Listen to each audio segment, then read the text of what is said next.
स्वामी समर्थ दोस्तो। तर आज आपण बनवतोय रसमलाई बनवते मी आणि खूप सोप्या आणि सरळ पद्धतीने मी ही रसमलाई बनवणार आहे। तर चला मग बघूया कशा पद्धतीने बनवायची आहे। तर इथं मी 1 लिटर दूध घेतलेलं आहे। हे चांगलं उकळून घेईल आणि चांगलं उकळ फुटला की त्याच्यात मी लिंबू किंवा विनेगर या दोघांपैकी एक वस्तू तुम्ही टाकली तरी दूध फाटून जातं। तुम्हाला ही गोष्ट माहितीच आहे। तर इथं मी आता चांगलं दुधाला उकळ फोडून उकळ आली का चांगली उकळ आली का मग त्यानंतर मी याच्यात आता लिंबू टाकले हे आणि साईडने मलाई ही जमू नाही द्यायची, मलाई काढत राहायची ज्याच्याकडून ती मलाईचं हे होईल म्हणून मग कायम हलवत राहा, सतत हलवत राहा ज्याच्याकडून तिथं मलाई जमा नको व्हायला। मलाई जमा झाली तर मग दूधचं हे होऊन जातं। त्यात आता इथं मी 1 लिंबू टाकते, पूर्ण 1 लिंबू पिळेल मी आणि दूधला चांगलं हे करून घेईल। आपलं ते लिंबू दूध फाडून घेईल आणि ते खवा चांगला काढून घेईल मी इथं मी 1 पूर्ण लिंबू टाकलेला आहे आणि थोडा वेळ उकळू देईल आणि त्यानंतर मग मी काढून गेलं हे बघा दूध आता आपलं चांगलं हे झालेलं आहे, बघू शकता तुम्ही। आणि आता मी चांगलं हे काढून घेईल, उकळून घेईल चांगलं आणि त्यानंतर मग मी ते चाळून गेले। बघा इथं मस्तपैकी आपलं दूध मोकळं होऊन गेलं, पाणी एककडं आणि दूध एककडं होऊन गेलेलं आहे, मस्तपैकी झालेलं आहे। बघा तुम्ही बघू शकता किती छान खवा तयार झालेला आहे आपला हा। आता याच पद्धतीने आता मी हे इथं मी गॅस बंद करून दिला आणि नंतर मग चाळणीमध्ये आपण चाळून घेऊ। तर त्याच्यासाठी मी इथं एक चाळणी घेतलेली, खाली मी एक भांडं ठेवलं ज्याच्याकडून ते आपण हे करू शकतो। हे मी आता चाळून घेईल आणि खवा आहे ना हा 2-3 पाण्याने चांगला धुवून घ्यायचा, म्हणजे ज्याच्याकडून लिंबू या व्हिनेगरचा जो वास लागलेला असतो तो निघून जातो। मी आता हे 2-3 पाण्याने चांगलं धुवून घेईल आणि मग नंतर मग हे आपण पाणी नितळत ठेवायचं आहे। इथं मी आता चांगलं 2-3 पाण्याने धुवून घेते आणि मग नंतर मग ते नितळायला ठेवेल। हे दुधाचं पाणी पण वाया घालायचं नाही, याच्याने तुम्ही पुरींसाठी वापरू शकता, पुऱ्या छान येतात या पाण्याच्या बी। तर इथं मी 2-3 पाण्याने बघा मस्तपैकी आता धुवून घेते, हे चांगलं 2-3 पाण्या टाकेल आणि त्यानंतर मग मी हे नितळायला ठेवेल। हे बघा तुम्ही बघू शकता मस्तपैकी हे धुवून घ्यायचं आणि पाणी थंड पाणी वापरायचं, गरम पाणी नाही वापरायचं। जेवढं तुम्हाला वाटलं तर फ्रीजमधलं पाणी घेऊ शकता तुम्ही, थंडच पाणी घ्यायचं आणि त्यानंतर मग मी इथं हे बघा मस्तपैकी धुवून घ्यायचे। आणि लिंबूच्या अगर बिया पडलेल्या असतील तर त्याही तुम्ही काढून घ्या, नाही तर लिंबूच्या बियांचा कडवटपणा तुमच्या त्या रसमलाईमध्ये जाऊ शकतो। याच्यासाठी तुम्ही तो लिंबूच्या बियाही आठवण करून काढून घ्या, नाही तर आधीच तुम्ही काढून घ्या। आता इथं मी एक रुमाल घेतलेला पांढऱ्या कलरचा आणि त्यानंतर मग इथं मी हे नितळत ठेवेल। हे बघा मला बी सापडली बघा इथं, बघा ही बी निघालेली आहे। अशा लिंबूच्या बिया तुम्ही काढून घ्यायच्या। हे बघा आता मी हे पाणी नितळायला म्हणजे आपलं जर खव्यातलं जेवढं एक्स्ट्रा पाणी आहे ते सगळं नितळून जावं म्हणून मग मी आता हे चाळणीमध्ये ठेवेल आणि चाळणीच्या खाली एक पातेलं ठेवेल, भांडं ठेवेल आणि त्याच्यावर काहीतरी एक वजन ठेवेल। म्हणून मी माझं खलबत्ता आहे तो ठेवते मी वजनसाठी। आता हे पाणी आपण हे होतंय तोपर्यंत आपण रसमलाईचं ते हे दूध येते तयार करून घेऊ। त्याच्यासाठी मी काय घेते ते तुम्हाला सांगते। आता मी इथं पॅन ठेवलेलं, पॅनमध्ये मी दूध टाकेल। रसमलाईला दूधचं खूप हे असतं। इथं मी आता जवळजवळ 1 लिटर दूध घेईल आणि हे चांगलं उकळून घ्यायचं आहे। एक अर्धा लिटर आहे तेवढं मी चांगलं उकळून घेईल आणि त्यानंतर मग आपण हे करून घेऊ। हे बघा मी अजून दूध टाकलं ते तुमच्यावर आहे, तुम्ही किती दूध वापरणार आहे त्याच्यावर आहे. तुम्ही वाटलं तर कमी जास्त तुमच्या आवडीनुसार करू शकता. आता इथं मी दूध चांगलं उकळून घेईल आणि त्यानंतर मग आपले पुढचे पोषक करूया. तोपर्यंत दूध चांगलं उकळून घ्यायचं आणि दूध प्लीज हलवत राहायचं. मलाई जमा नाही होऊ द्यायची आहे, याच्यासाठी हलवत राहायचं आहे. आणि त्यानंतर हलवून मग ते दूध थोडंसं घट्ट करायचं आहे. आता इथं मी कस्टर्ड पावडर घेतलेली. तुम्ही तुमचे किती घेताय त्याच्यानुसार तुम्ही कस्टर्ड पावडर घेऊ शकता. आता याच्यात मी थोडंसं दूध ॲड करून ते कस्टर्ड पावडरचं हे तयार करून घेईल. हे बघा आणि हेच पोषक तुम्ही वापरून तुम्ही आईस्क्रीम पण बनवू शकता. ती खूप छान लागते आईस्क्रीम. हे बघा इथं मी आता ही कस्टर्ड पावडर मस्तपैकी मिक्स करून घेईल आणि त्यानंतर मग ती आपण दुधात टाकूया. दुधात टाकणार आहे. तर इथं माझी रसमलाई जवळजवळ सोपी आहे, काही कठीण नाही आहे. फक्त तुम्ही स्टेप बाय स्टेप जा, तुम्हाला नक्की फायदा होईल त्याचा. प्रत्येक गोष्टीला आपण स्टेप बाय स्टेप गेलं ना तर ती परफेक्ट होते, चुकत नाही. हे बघा इथं माझं दूध बऱ्यापैकी घट्ट झालेलं आहे. आणि हे बघा आता इथं मी साखर टाकेल. साखर तुमच्या गोड अनुसार तुम्ही टाकू शकता, कमी जास्त. मी इथं 2 मोठे चम्मच टाकणार आहे. आणि नंतर मग इथे चांगलं उकळू द्यायचे.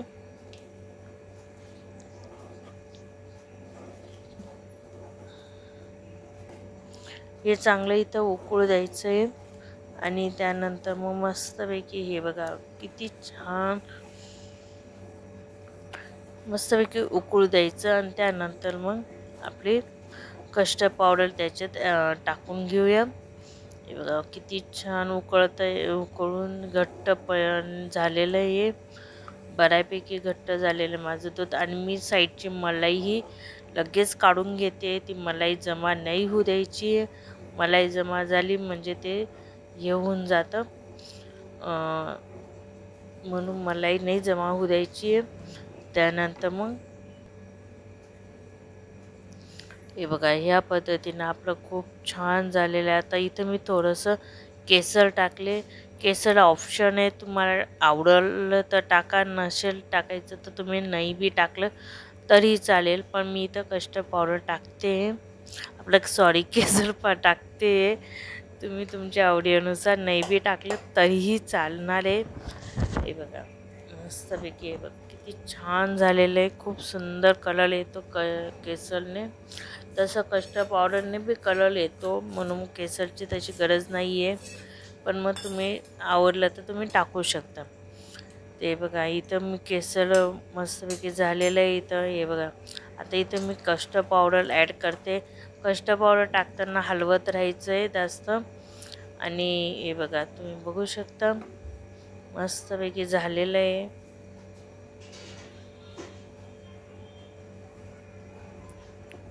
किती छान आलेला आहे कलर, किती छान आला पण तुम्ही बघू शकता. आता हे आपलं बऱ्यापैकी मस्तपैकी झालेलं आहे. हे बघा तुम्ही बघू शकता. आता मी हे थोडंसं गॅस बंद करून साईडला ठेवेल आणि आपलं ते खव्यातलं पाणी कमी झालं आहे का नाही ते चेक करून घेऊया. ते चेक करू आणि त्यानंतर मग त्याची हे करूया. आता इथं मी हे बघा बऱ्यापैकी पाणी कोल्ड झालेलं आहे, बघू शकता तुम्ही मस्तपैकी.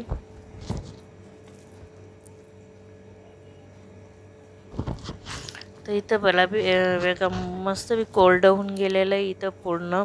आता हे मऊ करून घेऊया. हे आता मी एका परातीत घेईल आणि त्याचं मस्तपैकी हे कणिक जसं मळतो ना तसं मळून घ्यायचं आहे. मस्तपैकी जेवढं तुम्हाला मळता येईल तेवढं मळून घ्यायचं आहे. हे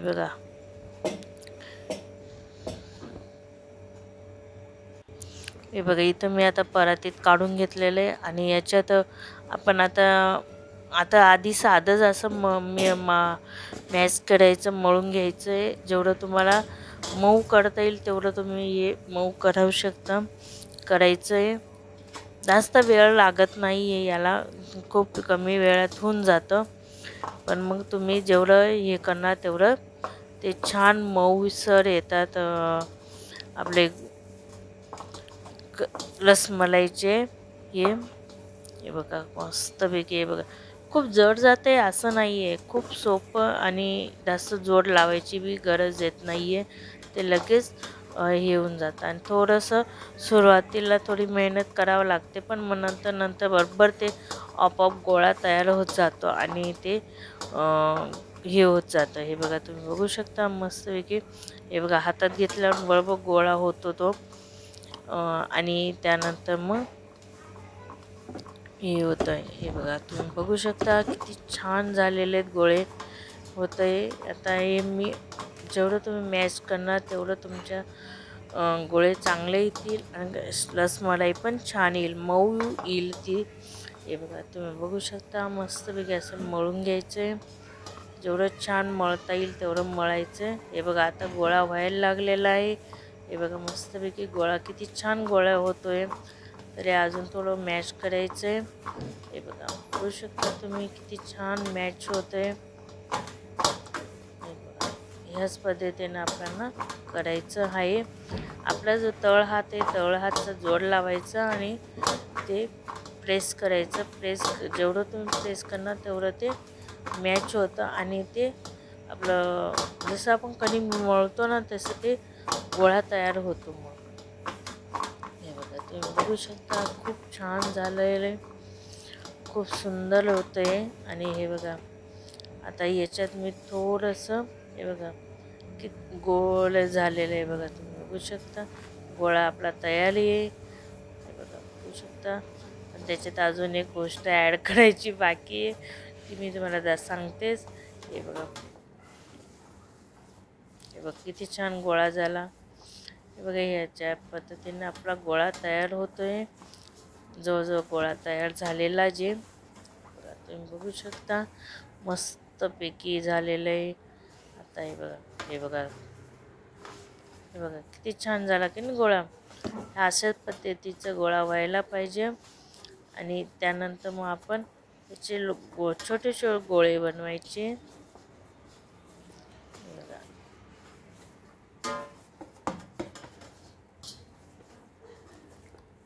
किती छान झालेलं आहे.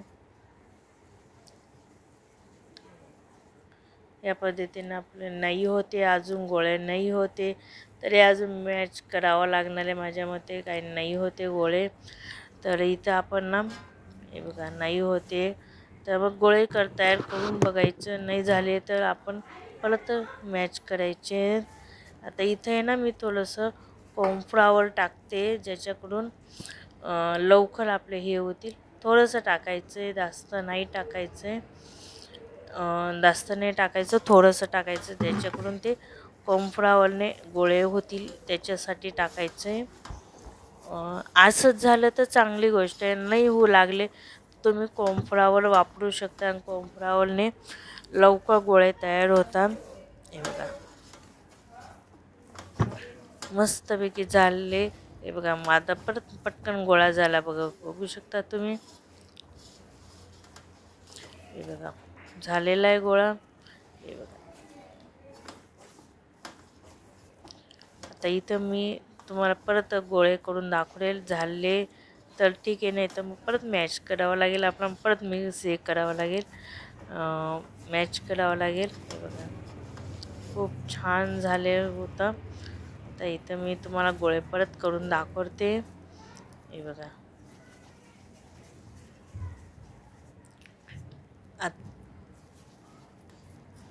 थोडीशी अजून मेहनत लागते पण मग हे बघा झाले आपले गोळे किती छान झाले बघू शकता तुम्ही.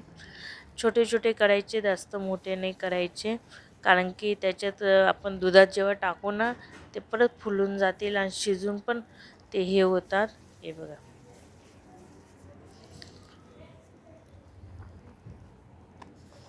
हे बघा तुम्ही बघू शकता. हे बघा किती छान फुलत आहेत, तयार होत आहेत. आता अशाच पद्धतीने आपण सगळे आता बनवून घेऊ आणि त्यानंतर मग नंतर काय करायचं ते बी मी तुम्हाला पुढं सांगते, की पुढं कसं करायचं तेही तुम्हाला डिटेल्स सांगते. हे बघा, आधी मी आता हे सगळे बनवून घेते याच पद्धतीने. थोडीशी अजून मेहनत लागते, पण मग होऊन जात आहे आता गोळे. मस्तपैकी होत आहे, खूप छान होत आहे. आणि मी खूप छोटे छोटे घेते, जास्त मोठे नाही घेते, कारण की मोठे घेतले का ते चांगले नाही वाटणार. छोटे छोटे खायलाही सोपे असतात आणि पटकन तोंडात जातात ते, म्हणून मग मी छोटेच बनवते. हे बघा, बघू शकता तुम्ही. आता हे आपले झालेले आहेत. याच पद्धतीने आपल्याला सगळे बनवून घ्यायचे. आणि हे बघा, थोडेसे राहिले आता माझे बनवायचे, तेवढेही मी बनवून घेते. तुम्हाला पूर्ण दाखवते, सगळे बनवताना दाखवते. आणि खूप छान झाले, पटकन झाले कॉर्नफ्लॉवर टाकल्यामुळं. तर ह्याच पद्धतीने मी आता सगळे बनवून घेतलेले आहेत. आणि आता पुढं इथं मी पाणी गरम करायला ठेवलेलं आहे. त्याच्यात मी साखर टाकेल. साखर तुम्ही आवडीनुसार गोड तुम्हाला जेवढे लागतात तेवढं तुम्ही गोड टाकू शकता. मी तर 2 मोठे चम्मच टाकले. आणि हे चांगलं पाणी उकळून घ्यायचं आहे. जेवढं तुम्ही उकळून घेणार तेवढं उकळून घ्यायचं आहे. आणि त्यानंतर मग याच्यात ते जे आपण रसगुल्ले बनवलेले आहेत, रसमलाई बनवले आहेत, ते बॉल शिजून घ्यायचे आहेत तिथं. खूप छान. आणि जास्त जेवढं शिजून घेणार तेवढं चांगलं आहे. त्याच्यात रस सगळा तो साखरचा जो रस आहे तो उतरायला पाहिजे रे पूर्ण. आणि त्यानंतर मग हे करून घ्यायचे, शिजून घ्यायचे ते. बघा, मी इथं आता टाकून दिलेले आहेत. आणि असं जिथं उकळू देईल आणि ते शिजू देईल आणि झाकण लावून मी इथं सोडून देईल शिजू देईल मस्तपैकी. आणि 15 ते 20 मिनटं लागले मला हे शिजवायला. तुम्ही जास्तही आणि ते जास्त बी शिजले तरी काही हरकत नाही, मी थोड्या थोड्या वेळात चेक करते. पण मग अजून झालेले नाही आहे. हे बघा, मी परत चेक केलं, परत अजून मी थोड्या वेळ होऊ देईल, अजून झालेले नाही आहेत. बघू शकता तुम्ही. हे बघा, तुम्ही बघू शकता तसे वरती येऊन गेले माझे सगळे बॉल. तर म्हणतात की वरती आले की शिजले, पण मी एकदा चेक करेल आणि मी परत शिजू देईल अजून. हे बघा, या पद्धतीने मी परत अजून एकदा झाकून देईल आणि मी परत शिजू देईल अजून. पण मी दर थोड्या थोड्या वेळात चेक करते की ते शिजले का नाही शिजले. तर तुम्ही चेक करून करत जा, म्हणजे ज्याच्याकडून तुम्हाला ते सोपं पडेल. हे बघा, इथं आता जवळजवळ झालेले वाटत आहेत मला. बघू, मी एकदा चेक करते आणि त्यानंतर मग आपण गॅस बंद करूया. हे बघ, मी तर आता गॅस बंद केला. आपले झालेले आहेत. आणि ती जे आपण रसमलाई बनवलेली ती जवळजवळ थंडी होऊन गेलेली आहे. त्याच्यात आपण हे टाकून द्यायचे. इथं थोडं फूड कलर टाकते मी, तुम्हाला वाटलं तर टाका, नाही टाकलं तरीही चालेल. फूड कलर फक्त याच्यासाठी कलरसाठी टाकायचं आहे, जास्त काहीच नाही आहे. आता इथं मी थोडंसं हे हलवून घेईल आणि जे आपले बॉल बनवलेले आपले रसमलाई ती टाकून देऊ तिथं सगळे. तुम्ही ते पाणी बी टाकलं तरीही चालेल, कारण की साखरचं पाणी येते तेही तुम्ही टाकलं तरी चालेल. पण मग आमच्या घरी ना थोडंसं घट्ट पाहिजे होतं, म्हणून मी पाणी नाही टाकलं. ते तुम्ही वाटलं तर टाकू शकता, पण नाही टाकलं तरीही चालेल, मी नाही टाकणार आहे. आता इथं जे बॉल बनवलेले आहेत ते मी आता एक एक करून त्याच्यात टाकेल. आणि थंड झाल्यावर टाकायचं आहे ते. आणि त्यानंतर मग आपली ही रसमलाई तयार आहे. थोडंसं मस्तपैकी हे होऊ द्यायचं आणि त्यानंतर मग तुम्ही सर्व करून तुम्ही खायला तयार आहे. इथं आपली रसमलाई तयार आहे. आता मी इथं थोड्या वेळ असं सोडून देईल आणि ज्याच्याकडून रसमलाईच्या याच्यात पूर्ण रस आपला मिक्स होऊन जाईल. आणि इथं आपली रसमलाई ही तयार आहे. बघू शकता तुम्ही, खूप सुंदर झालेली आहे आणि खूप छान झालेली आहे. आता मी थोड्या वेळ झाकण लावून ठेवून देईल. आणि रोहन तर वाट पाहतोय, मम्मी कधी होईल, मम्मी कधी त्याची फेवरेट त्याला खूप आवडते इथं आपली रसमलाई तयार आहे. तुम्हाला कसे वाटले मला कमेंट करून नक्की सांगा. आवडले असेल तर लाईक, शेअर आणि माझे चॅनल सबस्क्राईब नक्की करा. पुन्हा भेटूया पुढच्या व्हिडिओमध्ये. तोपर्यंत बाय. श्री स्वामी समर्थ.